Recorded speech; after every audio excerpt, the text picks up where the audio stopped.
இப்போ நம்ம முன்னோர்கள் பற்றி பேசணும்னா லெமோரியோ காண்டினென்ட்னு சொல்லி நம்ம குமரி கண்டம் நம்மளோட மூதாதைகள் வந்து இங்கேருந்து தான் ஆரம்பிக்கிறாங்க. பாண்டியன் மன்னர்கள் ஆண்ட அந்த தென்மதுரையாக இருக்கட்டும், தொல்காப்பியமாக இருக்கட்டும், இதெல்லாம் வந்து இந்த சங்க இலக்கியங்கள்லாம் நம்ம இங்கே நடக்கிற விஷயங்களை குமரி ஆறு பகுதியில் நடக்கிற விஷயங்கள் தான் சொல்கிறாங்க. அது வந்து ஒரு பெரிய கடல் சீற்றத்தால் அது அழிக்கப்பட்டுச்சு. அழிக்கப்பட்ட போது நம்ம ஒரிசா பாலு ஐயான்னு ஒருத்தர் இப்போ மறைந்துட்டார், அவர் இருந்தார். அவர் வந்து தான் கோர்ட்டில் கேஸ் போட்டாங்க. இந்த மாதிரி ஒரு விஷயமே இல்லை, கடலுக்குள்ளே இப்படி ஒரு விஷயம் இல்லைன்னு சொல்லி போராடினாங்க.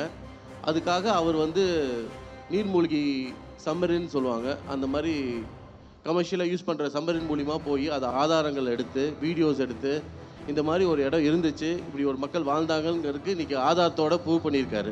அதே மாதிரி நம்ம சேரன் மன்னர்களாக இருக்கட்டும், நம்ம கண்ணகி அவங்கள பற்றி மூதாட்டியை பற்றி தப்பாக பேசின ஒரு புலவரால் ஒரு மன்னர் அதை தப்பாக இலக்கணமாக பேசினாங்க. அதுக்காக இங்கேருந்து இமயமலை வரைக்கும் போய் அவர் அந்த கல்லை சுமங்க வச்சு அந்த கல்லை கொண்டு வந்து அவங்களுக்கு சிலை கட்டினாங்க நம்ம ஊரில். அதே மாதிரி சோழர்களாக இருக்கட்டும், கரிகால சோழன் வந்து பழமையான உலகத்திலே மிகப்பெரிய பழமையான ஒரு கல்லணையனானா அது நம்ம கரிகால சோழன் கட்ட கல்லணையை தான். ராஜராஜ சோழன் கட்ட இன்னைக்கு வரைக்கும் பெருமுடையார் கோயில் வந்து இன்றைக்கும் அது நிற்கிற நிலைமை வந்து ரொம்ப அழகாக பிரமிப்பமாக இருக்கும். அதுலேயும் தமிழ் எழுத்துக்கள் வடிவத்தில் தான் அவர் வச்சிருக்காரு. ராஜேந்திர சோழனாக இருக்கட்டும், இந்த நாட்டை அந்த காலத்திலேயே வந்து 50க்கு மேலே நாடுகளை வந்து அவர் கட்டமைப்பில் வச்சுருந்தாருன்னு சொல்கிறாங்க. நேவி பேஸ் நம்மகிட்ட தான் இருந்தது.